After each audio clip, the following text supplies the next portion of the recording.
Welcome back to Veterans News Radio. You can also find us on veteransnewsnetwork.net and veteransnewsradio.com. And welcome back to Veterans News Radio. Today we have an old guest on, Ted Methvin. He's the guy who is the independent filmmaker from Northern California. And he's doing this story, A Toxic Service, a soldier's story. It's all about something that I hold close to my heart and dear as well, the toxins at Fort McClellan, Alabama. Welcome back aboard, Ted. How we doing? Good, Sal. Thanks for having me. Oh, it's great. It's my pleasure. I've actually, thank God we were able to do this finally. Yeah. So tell me, what's been going on? We've finally finished our fundraising campaign, and right now we're in pre-production of the documentary. We've got all our script down in our production software. We're lining up our interviews. We've already secured the locations where we're going to be, where we're going to shoot, and we're waiting to find out the exact number of veterans who are going to be at the locations at Fort McClellan and in Washington, D.C. Okay, now, are you having any issues of trying to get people to where they need to be? Not so much with the veterans. I know a lot of their issues are economic issues. It's just they're sick veterans and they don't get any kind of compensation for their illness from the VA, so a lot of them has to do with they really can't afford it. On the political side of it, getting representatives to talk to us is kind of a hard issue right now. But the more and more that this gets out and people understand what we're doing and how important it is, they're starting to loosen up and talk to us. So I know we got Tonko. Right now, we're concentrating on a lot of the other representatives, and we're reaching out to Senator Bernie Sanders, too. Mm-hmm. Okay, now, I'm sure you know that, with the stuff going on with the scandal and what have you, this will only help our cause, I think. It will make it will open the people's eyes as well as ears and minds, of seeing that the VAs fell asleep, but it's at the switch. Oh, absolutely. I think that this whole VA issue is really going to help lift up our cause. I mean, the VA clearly has dropped the ball, not only in backlogging and these secret lists and the bonuses that they're getting for not paying out. So I think that's going to help the Fort McClellan veterans get in and get care. I know I received a message, it was either last night or this morning, from a mother of a soldier who was stationed at Fort McClellan, and he went to the VA and explained to them what was going on, and they set up a special physical for him today, which, you know how hard it is to get into the VAs on Saturday. Of course. So they're paying attention. They see the buzz. They hear what's going on. They know that there's a lot of unhappy veterans out there. So I'm just hoping that this movement really takes hold and we can get people to get the care that they need. Right. Now, the biggest thing I could shout out to veterans right now is that you really need to collect all your paperwork, all the doctor's notes and stuff like that. I have done the same thing. You'll be surprised what you're going to read in there, and most of the time they just walk over it, and that's the end of it. So that's a big important thing to do. Now, as far as money-wise, how are you making out with that? We didn't get nearly as much as we were expecting, but we'll cut corners on the production side to make sure that this documentary still comes out, and it's still going to be made. We've already secured our flights. We've already arranged our interviews with people there. We're still going to be there. We'll just have to do things really thrifty and pinch our pennies and Jason and I, a lot of the extra stuff is just going to come out of our pockets. I understand. Now, is the fundraising over with now, or is it still opened up? It's done. It's done. It finished, I believe, last Wednesday, Mm-hmm. and to have people just, and I know it's kind of a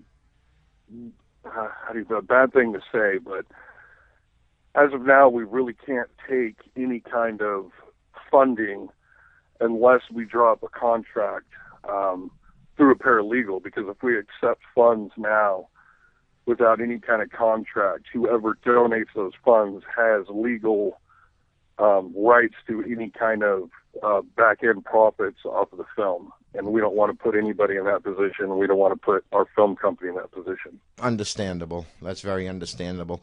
Okay, so at least we know it's getting done. I know there was a lot of skepticism out in the groups for a while. Hopefully we kind of like nipped that in the bud. I know that you've also had your certain days of feeling really bad about this situation. Can you tell me about this little bit of a venture you've had? We've tried our best, and being a fellow Fort McClellan soldier, I'm really bullheaded. I don't try and put myself out there to be the attention person. I just happen to be really loud, and I like to get results if I do something. I don't like to just say it and have something happen. So, I personally took a browbeating over all the stuff that's happened, not to mention the internet service that's getting interrupted, the cell phones that's getting into, the helicopters that fly over the house, just all the extra stuff that's really kind of unnecessary. So it's been kind of an interesting journey so far, but it's going to take a lot more than that, than to stop this documentary from getting out, because that's what's important, is getting that out there, getting the care that these veterans need. Mm-hmm. And that's ultimate, that's the ultimate goal. That's what we want to do. Right. And I wholeheartedly agree with you. I mean, completely. I mean, what is your future vision of this? What would you like to see? Once the documentary gets out, I know we've been invited to a couple film festivals. There's a huge national convention on economics and climate going on in New York in September. Mm-hmm. We've been invited to screen the documentary there. We've also been in contact with different producers for networks. So we're going to try and get something out on the networks. We're going to try and get a theatrical release, which I think would be outstanding. Mm-hmm.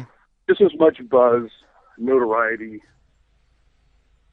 get it out there so it's not just the vets saying, hey, look, I need help. It's the public going, hey, look, these veterans need help. Right. Now, is it my understanding that Congressman Tonko wants to be in the film as well? Oh, absolutely. He stated he was excited to meet us. He can't wait to be in it and talk about it, which to us is really good. Mm-hmm. And hopefully he's talking to other congressmen and women, so they'll come forward and show some support. I know we've talked to some entertainment companies, and I know a lot of these veterans are down. They feel like nobody cares about them. So we're trying to arrange to where we can get some other people there to support us, to help us, to let the vets know that, look, we haven't forgotten about you and we do care, to lift their spirits, because this is a very people get depressed. They feel like this is it. This is the end. Nobody cares. Nobody supports us. But it's not true. There's lots of people who are behind us, and they'll see that, and this will get passed, and they'll get what they need. Right.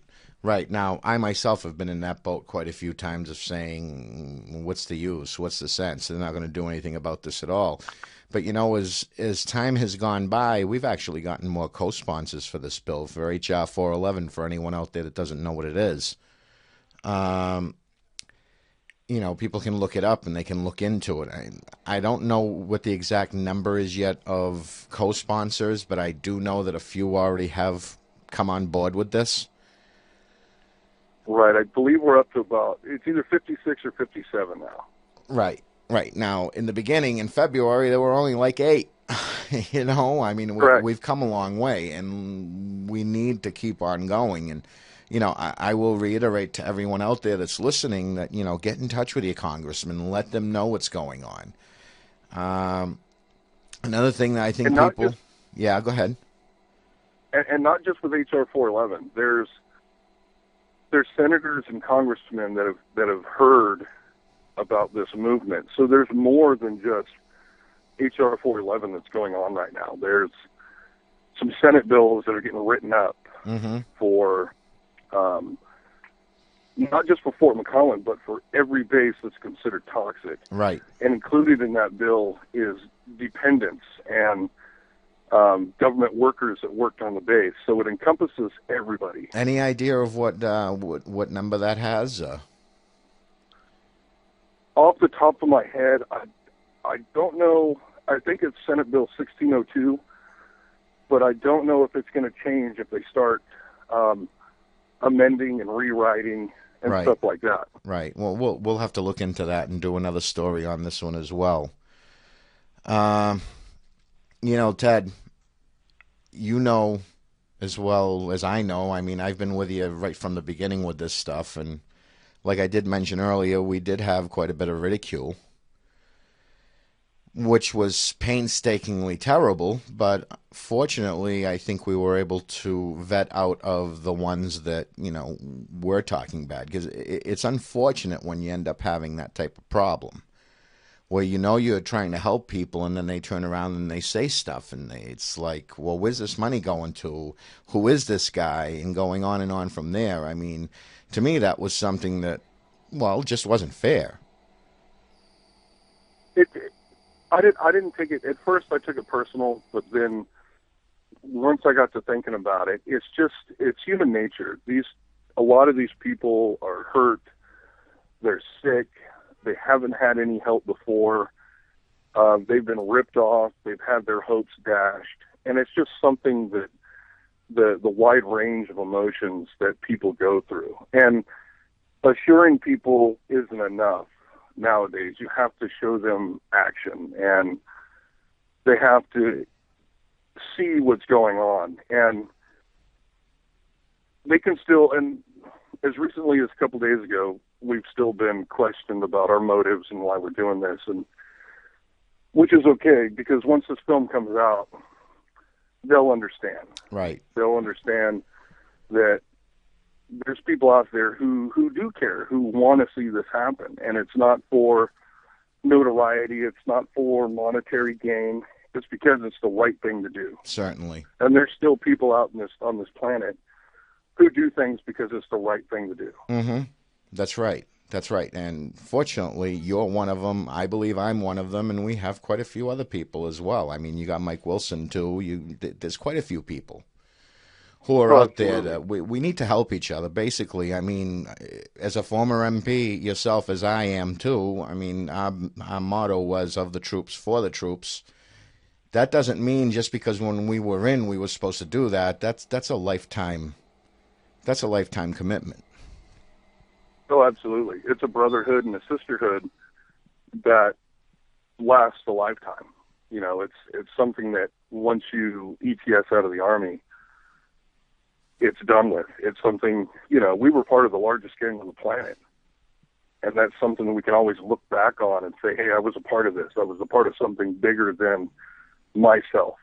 Right. And that's, and I hope that's what people think about this documentary that's coming out, that, this documentary isn't Ted Methvin or EPC Films. This is the Fort McClellan toxic soldiers. This is about them, to help them. And once they start comprehending that, then I think they'll be at ease. Right. Because it's getting out there. Certainly. Now, my beliefs, obviously, I really do think that this is going to get us somewhere. I've been talking to some of the guys from Lejeune, who are actually from Poison Patriots of America, and they actually told me the same thing. Without that documentary from CBS, they would have never got it anywhere, because people just weren't aware. Oh, absolutely. So I think that this is one big, huge step for us, the biggest step I think we've ever taken. Oh, and I think it's the right step.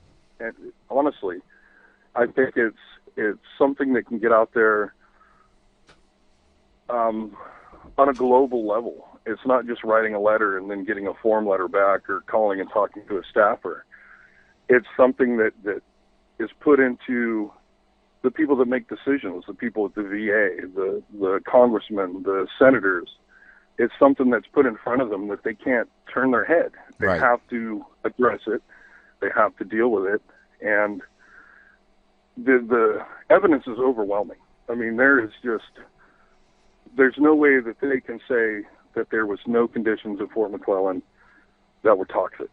The evidence is overwhelming. But putting it out there for the civilians, the general public to see and be outraged is, I think, key to getting something done. Certainly. Now, what do you think about the Monsanto connection with all this? I believe, well, from a filmmaker standpoint, when you're putting together this film, you have to take something that is blatantly obvious. So the PCB and the TCE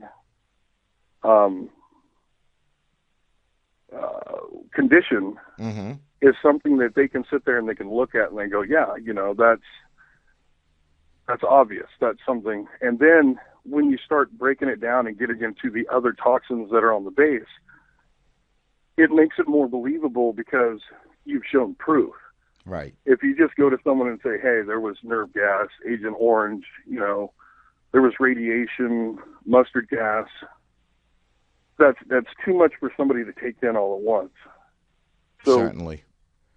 Well, to make it more believable. It was enough for Monsanto to take in to pay off the town $700 million, though, now, wasn't it?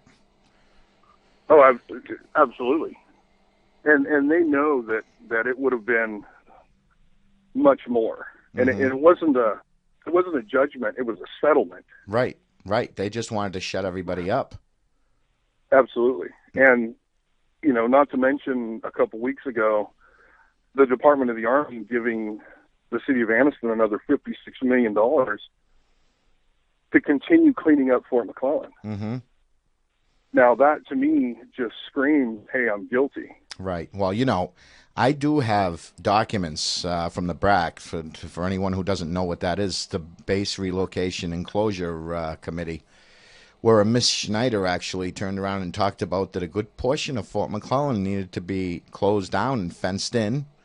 And, it was only to be used for, passive recreational use. In other words, don't go anywhere near it. And we can only watch the, the bunnies and the bugs run through it, and that's it, basically. And turns around that the Department of Natural Resources of Alabama ended up with that land. Oh, yeah. I mean, the proof is there. Oh, and it's still ongoing because another document just came out recently that showed one of the creeks that goes through Fort McClellan. They still have the PCBs in the water all the way in the Talladega County, Mm-hmm. which is right next to Calhoun County. So Right. it's not something that's going away. Now, wasn't that the creek that we used to fill up our canteens in because they said it was clean? Absolutely. Yeah, well, let's just think about this. Myself, 1982. I don't know when you were there. 89. Okay, you're walking along. You got your drill sergeant. You trust him with your life, actually, because that's what you're supposed to do. And they say, oh, yeah, that water's safe to drink. I mean, at least I know in '82, that was a lot closer to when there were the spills and everything else. I mean, that's bad stuff, man. And the other part of it, PCBs as well as TCEs, they don't go away. There's no half-life on this stuff. I mean, the stuff gets no, evaporated, it gets back into the ground, it goes into the plants, it goes into everything. And the produce we were eating was actually farmed locally. So let's think about this a minute. I wonder why we're sick. Oh, absolutely. And what people got to realize, too, is Alabama's weather, you got the heat, not to mention the heat, you have that humidity. Oh, yeah, I remember that very well. Yeah, all this nasty stuff that's in the soil is being evaporated up into the air. Right. And then as it cools down, it's going back into the soil. Right. And then not to mention all the hydration formations we had out at Pelham Range, where they were burying, radioactive isotopes and cobalt and all that stuff out there. Well, it wasn't just that, Ted. It was also they had DU there, too, depleted uranium. I mean, that's where they were firing the rounds. And that stuff, once it hits, I've explained this before because I've looked into this many times. And when this stuff is hot and is moving, and when it hits and it makes impact, this stuff turns into an aerosol. Next thing you know, now you have all these little alpha particles which your skin can block. But once you swallow them or breathe them in, your body can't block that stuff because now it's on the inside. Oh, absolutely. So what's so depleted about it, I'd like to know. I've never been able to figure this one out. But anyway, it doesn't matter. We're going to have to come out with the truth. We're going to have to show people, not just in the United States, I believe all over the world, of what we went through and what's going on. This is nothing that needs to be shunned. This is something that has to be talked about at the dinner table. This is something that needs to be talked about when you go to get a coffee at the coffee shop, or you go get breakfast or whatever, whoever you see, just talk to the people. I've actually put that stuff up on the sites of saying, hey, just like make some cards up or make some flyers up. We can figure out something to do and just hand them out to everybody. I mean, pretend you're running for some type of election or something like that, and just get the word out. The more you get the word out, the better it's going to be for everybody. Absolutely. And more people are having that aha moment every day. They're finding out about this story and they're going, okay, so that's why I'm sick, or that's why I have this. This is why I feel the way I do. Right. Now, and that little bit of hopelessness is gone. Right. It is gone, but sometimes then it turns into rage and anger. At least it did on my side, and then I decided to adopt a microphone.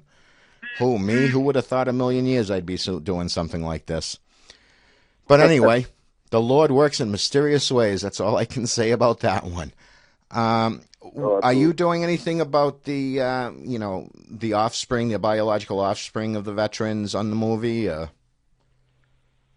Yeah, we're going from top to bottom. We're starting out with obviously the veterans and what they were exposed to, and then we're moving into spouses and children and grandchildren and to show, because once we show how these toxins are changing these soldiers' genetic makeup and how it's being passed on to their children, I think that's very important to show.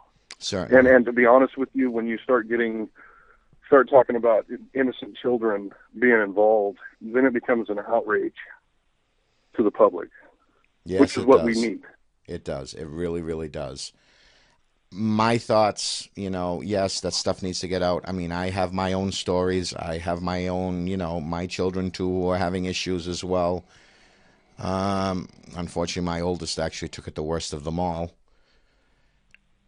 Fortunately, he's still here, but we're still having issues. Right. We have a PCB expert that is meeting with us when we go to Aniston to talk about what PCBs are and TCEs, the effects of them, and then they're going to talk about the other toxins and how they affect the body and the outcome over generations. So we'll have the credible scientific part of these toxins in the film also. Right. Right, and that's I'm going to be interested in speaking with them too when you do get to them and everything else. Obviously we're going to be talking a lot more. But my biggest thing was I really wanted to bring this out and let the people know what's going on. I don't know what more to add on to this. I mean, we've got the movie set to go. You've already done a wonderful job getting in touch of congressmen and, other representatives. And how did you make out with Aniston itself? Have you talked to anyone down there? We've talked to one of the congressmen there. Is that Mike Rogers? Rogers, yeah. And we've also reached out to Shelby. And how was Rogers? They want absolutely nothing to do with it. Yes, and we know why, don't we? Absolutely. Should we bring out that list? Yeah, I was just about to mention that list of people, and my congressman, my representative, is also on that list. But what was brought up is that because he's on the ag side, mm-hmm. the amount that they receive is just a drop in the bucket on the campaign trail. Right. Well, to me, that's kind of I want to say piss poor excuse. Right. Any type of money that someone's getting on a campaign, you're not going to turn around and lean against that entity that just contributed to your, election fund. I don't know, because I wouldn't be like that, I really wouldn't. I'd actually try to raise the money and throw it back at them and say, go away. Right. But we've actually reached out. We've reached out to Monsanto mm-hmm. to see if they want to give their side. And, of course, we haven't got any reply. No, and you won't probably. I mean, there is a woman you can talk to at Solutia. Oh, good God. I think her last name's Fox. I don't remember her first name. She is with the Public Affairs Department, Public Relations. You might be able to get somewhere with her. I did talk to her a while ago. She was somewhat receptive. I don't know how far it'll go now. I mean, Monsanto knows what's going on. I know the company's Solutia, but, excuse me, that's just another shadow for Monsanto. Oh, absolutely. Absolutely. And Solutia now, it's still there in West Aniston, and they're producing a chemical that goes into Tylenol. Should I ask what that is? I couldn't get the particulars on it, but I will. Could that possibly be why Tylenol is bad for your liver? And it's come out. Just saying. Yeah. There's a lot of stuff that's forced upon the public that they know nothing about. That's why it's good to be informed on everything. Right. Well, I know that I am now, from here till the end of my days, on a non-GMO, non-chemical diet. I have to be very careful what I eat, or else I get sick. And that, according to my doctors, is because you already were exposed to so many things that, a little bit more will affect you more so than the regular common Joe out in the street. No, absolutely. And this is how they study this stuff. There's people that are afraid to come out. There's people that are worried about not only just this film, but being vocal about what's going on, because they're afraid that they're going to lose their benefits. They're afraid that they're going to be attacked by some government agency. And some people may take that as they're being kind of wackos, but it's something that happens, and I don't blame them. Right. Well, so, I myself have found GPSs under my vehicles.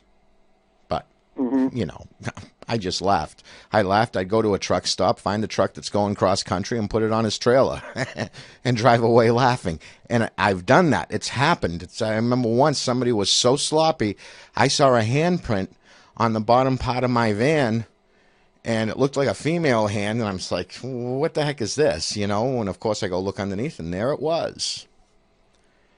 Yeah. Sloppy. I don't know if they did that on purpose to make it seen, to make you shut up, but I think they found out we're not going to shut up. We're not going to go away. At least I'm not anyway.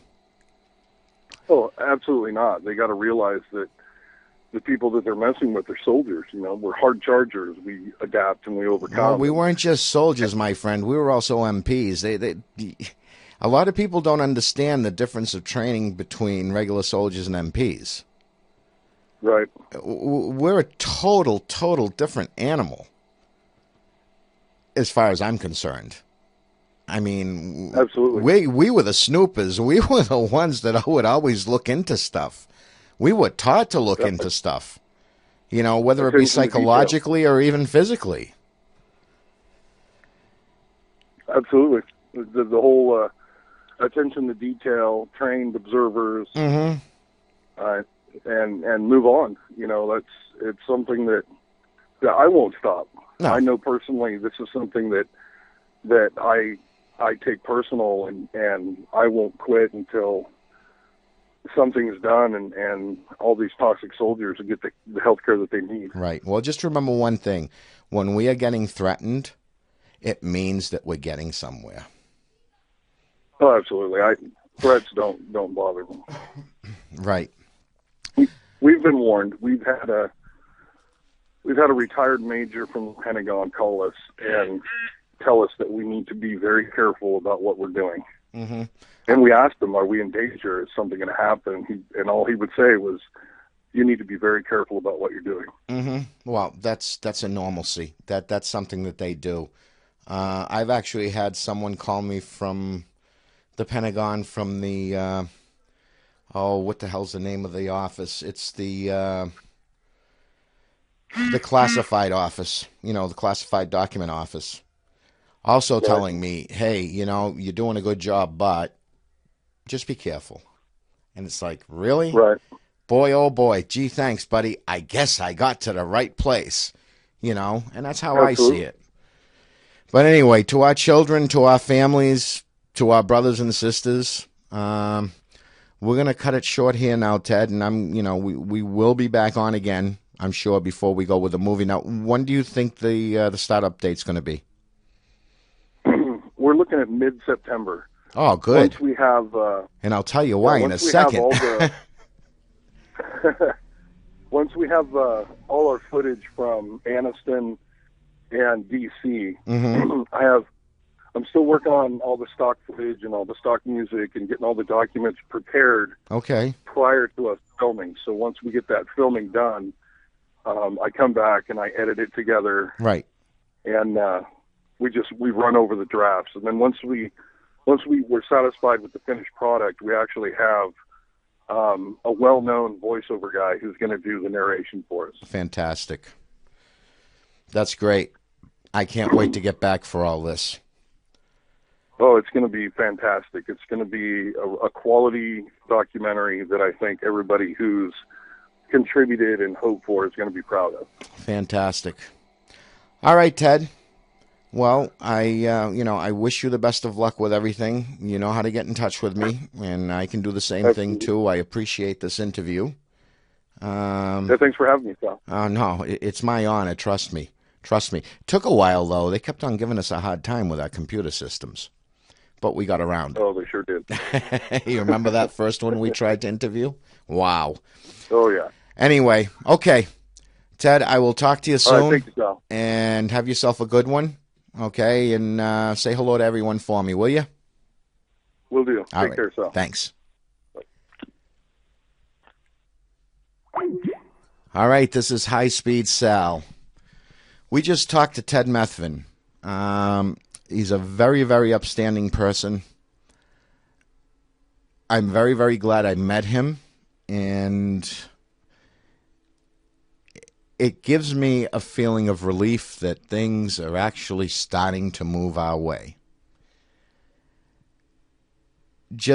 I want everyone out there to remember that, you know, whether it be we're in the military or we weren't in the military, No matter what, we're still brother and sisters, A, in arms for the military people, and then B, brothers and sisters in the humanity type of way.